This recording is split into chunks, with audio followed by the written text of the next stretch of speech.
Oreo is the best-selling cookie in the world. You probably know of the tradition of twisting, licking, or dunking the cookie, but few know the dark side of its history. That's because many of its secrets have been buried for over 100 years, starting with the cookie being a knockoff with a questionable filling. In the 19th century, two cousins from Lancaster, England, both named Thomas Vickers, ran a small factory called T&T Vickers. The factory designed and built machines to make a food staple that kept sailors and soldiers alive for centuries: ship biscuits. These simple biscuits consisted of flour, salt, and water, and were made to be rock hard to last for years since sailors and soldiers needed them for long voyages.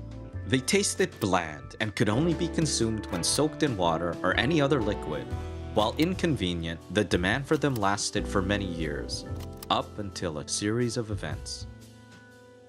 After steamships were invented and the Civil War had ended, there became less of a need for biscuits that could withstand long voyages. At the same time, sugar became less expensive, creating the demand for biscuits that were sweet. When the Vickers caught onto this new demand, they became wary that it was just a matter of time until they closed their factory doors. All the machines that they designed and built could only make ship biscuits, so they decided to change with the times and offer new machines that made sweet biscuits instead. It proved to be a worthwhile risk. Sweet biscuits became more popular across England and even a luxury product. America quickly caught on to the trend and began importing machines to make their own. Afterward, many manufacturers seized opportunities to venture into the growing industry, including two brothers from Mercersburg, Pennsylvania, Jacob and Joseph Luce. At just 16 years old, Jacob Luce dropped out of high school to work as a clerk at a dry goods store, earning $5 a week. Within just a few years, he had saved enough money to open his own store, and later, a second location. As the years went by, business continued to thrive, and Jacob felt confident enough to expand into other ventures. Eventually, Jacob discovered an opportunity in Kansas, Missouri, taking over a small family-run bakery that made biscuits and candies.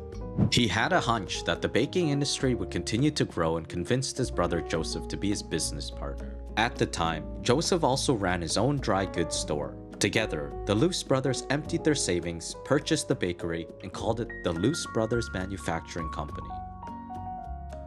Within just a few years, the Luce brothers managed to grow the company into a multi-million-dollar business. It was undeniably a great accomplishment, but Jacob wasn't satisfied. Companies in other industries like oil and steel were gaining more capital through a new practice called conglomerating, which involves merging a number of businesses to operate as a single entity. It was unheard of in the food industry, but Jacob believed that it could work since it would allow bakeries to buy huge lots of wheat and contract directly with farmers. So he hired a lawyer named Adolphus Green to be his general counsel and to convince other bakeries in the Midwest to form a conglomerate. While Adolphus had no legal experience in the food industry, he succeeded in bringing together 35 bakeries under the name the American Biscuit Company. They became so successful that bakeries in other regions formed their own conglomerates, the New York Biscuit Company and the United States Baking Company. Soon after, the rival conglomerates embarked on a bitter war. The competition became so fierce that the price of biscuits fell by 40% industry-wide and led to the American Biscuit Company teetering on the brink of collapse. Slowly, the struggle to survive took a toll on Jacob. He became seriously ill and was forced to step down as president of the American Biscuit Company. Afterward, he traveled to Europe to recover, leaving Joseph in charge. Joseph was fed up with the bitter war against the American Biscuit Company's rivals, so his first order of business was to find a way to make peace. He settled on a profitable but grand idea that would mirror his brother's footsteps in an unimaginable way: forming a conglomerate with the New York Biscuit Company and the United States Baking Company. From his sick bed, Jacob received the news by letter. He hurriedly wrote back to Joseph, begging him to reconsider. Joseph ignored his pleas, and with the help of Adolphus, succeeded in merging the company with its rivals. Together, they formed the largest baking conglomerate in America, the National Biscuit Company, which later became Nabisco. Before Joseph could celebrate, he discovered that he had made a grave mistake. Adolphus had done more than prepare the paperwork, listing himself as president of Nabisco and the Luce brothers as simply board members. Adolphus was now in control of the largest baking company in America. When Jacob received the news, he felt helpless. All he could do was push himself to get better and seek revenge then.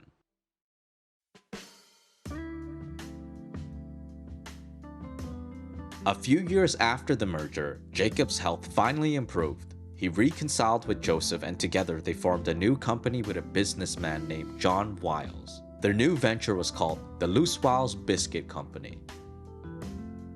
By then, Adolphus had grown Nabisco by coming up with a groundbreaking invention: an inner sealed package, which consisted of a wax paper sleeve to hold biscuits inside a cardboard container. Traditionally, biscuits were placed in and sold from barrels, making them susceptible to breaking or spoiling.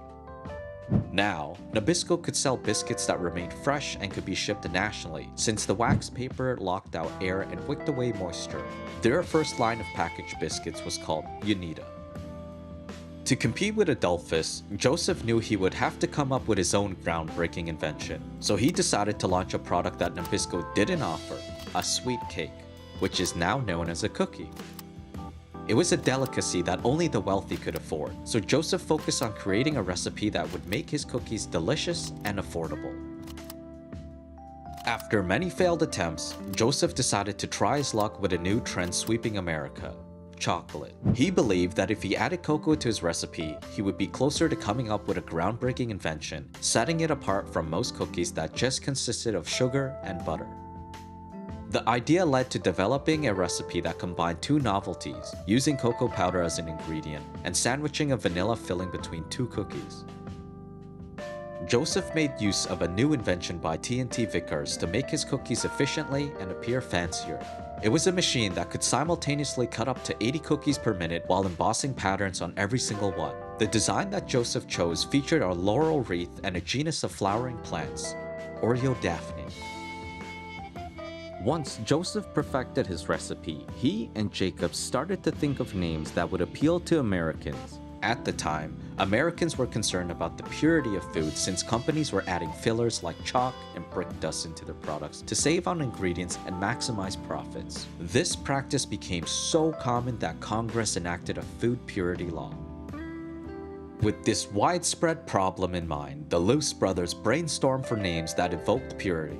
Water was the purest thing they could think of, so they combined its elements, hydrogen and oxygen, and came up with the name Hydrox.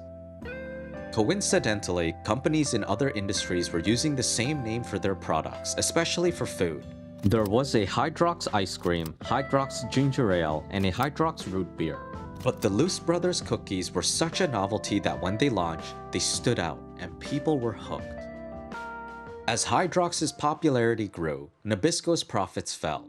Adolphus became fearful and even desperate. He set out to offer his own sensational cookie. The competing product sandwiched the vanilla filling between two cookies and featured a laurel wreath. Along with mirroring Hydrox's recipe and design, Nabisco allegedly named it after the genus of flowering plants embossed on the cookie, Oreo. By the time Nabisco launched Oreo, Hydrox ranked as one of the most popular cookies in America and was even nicknamed the King of Biscuits. Many Americans liked that Hydrox was one of the first products to be certified kosher. In contrast, Oreo was non-kosher and contained lard, pig fat, for years. Grocery stores struggled to get customers to try Oreos, and one store found themselves stuck with 700 tins even after putting them on sale. Adolphus refused to lose out to the Luce brothers. He was convinced that he could overthrow them again by coming up with a brilliant ad campaign. So he did some market research and discovered that consumers had a habit of twisting an Oreo before eating it. They would either try to guess which side the cream would be on, keep the cream intact on one side, or hold one side while another person holds the other to see who ends up with the cream. Sensing this mere habit could turn into a fun tradition, Adolphus made it the focus of his new campaign. Meanwhile, the Luce brothers were experiencing more success than ever before. Along with opening the world's largest baking factory, the company became one of the biggest of its kind in America, placing only second to Nabisco. But like any journey to the top, there were many losses along the way. Joseph suddenly passed away from heart disease, and only 1 year later, Jacob passed away from an unknown cause, leaving their business partner John to battle Nabisco alone.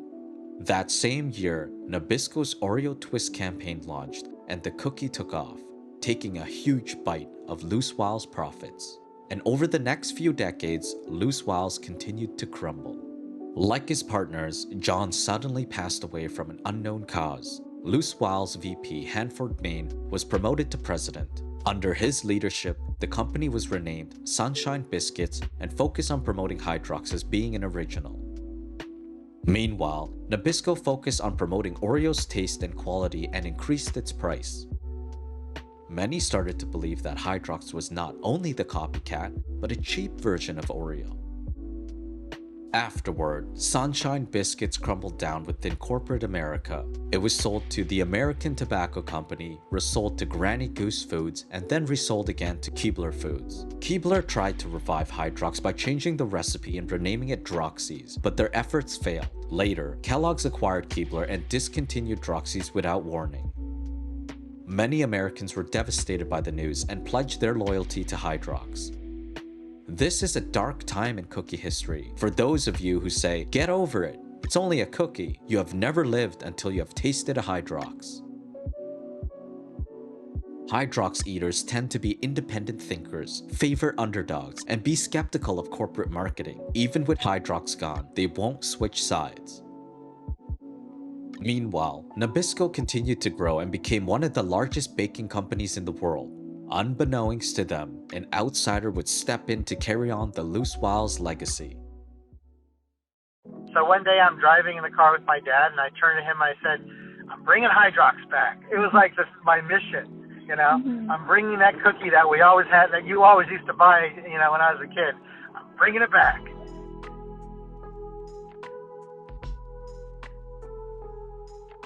In the early 2000s, a tech recruiter named Elia Kassoff headed to his local Smart & Final in Southern California, desperately hoping he wouldn't have to return home empty-handed for the dozenth time. It was the only place where he could buy a box full of one of his favorite childhood candies, Astro Pops, an aerodynamic-shaped lollipop created by two rocket scientists in the 60s, arguably the most iconic lollipop in the world because of its unique shape. For several months, they were nowhere to be found in Smart & Final, and this day was no different. When Elia asked the staff about them, he was taken aback by the response. Astro Pops had been discontinued. Most people would have let it go, but Elia wasn't like most. His aunt Doris Kassoff married Ed Leaf after meeting at a USO dance following World War II. Ed's father and uncles founded Leaf Brands nearly 100 years ago, which made Jolly Ranchers, Whoppers, Milk Duds, and other iconic products. When Elia was a child, he would visit family in New York every summer and was always given candy samples from Uncle Ed. Elia would either keep them for himself or sell them at school during recess. To him, candy was more than just a treat. It was part of his family's legacy. So I couldn't let my favorite lollipop, die. So I called up a company called Spangler, which made Astro Pops at the time. And I just said, "Where are they?" And they said, "Yeah, we decided it wasn't part of our marketing. So we discontinued it." So it just kind of came out of my mouth. I said, "Would you sell the rights?" I couldn't just let someone else either take the reins of it or just let the product die out. It was my job to kind of take it and keep it and rebuild it. So they said, "Sure, we'll sell it to you. We're not doing anything with the rights. We're not making it anymore." At the time, Elia was at the top of his field and had just finalized the largest cash deal in the history of recruiting. He planned on bringing Astro Pops back as a mere hobby and then go back to focusing on recruiting. But I was having so much fun bringing Astro Pop back. The day I bought the rights, I couldn't sleep because I was like, "Oh my gosh, I own my favorite candy in the world and it's all mine. Like, how could that be? How could that? That's impossible." And then I said to myself, once I started having all this fun, I started saying, I wonder what other products are out there that were discontinued that I liked as a kid that are no longer being made. I mean, there's got to be others. Elia decided to relaunch Astro Pops and more of his favorite childhood products under the Leaf brand's name. So he immediately acquired the trademark since the Hershey company purchased its US division in the 90s. After acquiring the Leaf brand's trademark and succeeding in relaunching a few products, Elia set out to bring back Hydrox. Like the others, he discovered that it was discontinued because of poor management decisions, like changing the recipe or name, and that there were many people like him who longed for Hydrox's return. There was just one problem. Kellogg still owned the Hydrox trademark and allegedly sold crushed bits that were mixed with other products such as ice cream. And since it was a billion-dollar company, it was surely going to be difficult for Elia to find out and acquire the rights. He couldn't just call up the CEO as he did with Astro Pops. So he decided to write a letter to Kellogg's asking if they were selling Hydrox as crushed bits or whole cookies, and if so, where could he find them? Surprisingly, he received a letter back from Kellogg's informing him that they've discontinued Hydrox. Kellogg's mere response was proof that Elia needed to fight for Hydrox's trademark, because under federal law, anyone can purchase a trademark if they have proof that a company has no plans of using it. Elia immediately applied for Hydrox's and was given the rights a year later. Now that Elia had the Hydrox trademark, he had to solve another problem: recreating the original recipe. Elia started by looking for an old, unopened package to uncover the ingredients and managed to find one from 1998 on Craigslist for $7. Afterward, he enlisted help from Sunshine Biscuit's former CEO and his head of product development, food scientists, and Hydrox fans to recreate the recipe. Fortunately, their joint efforts were a success, and Elia was able to relaunch Hydrox a year later.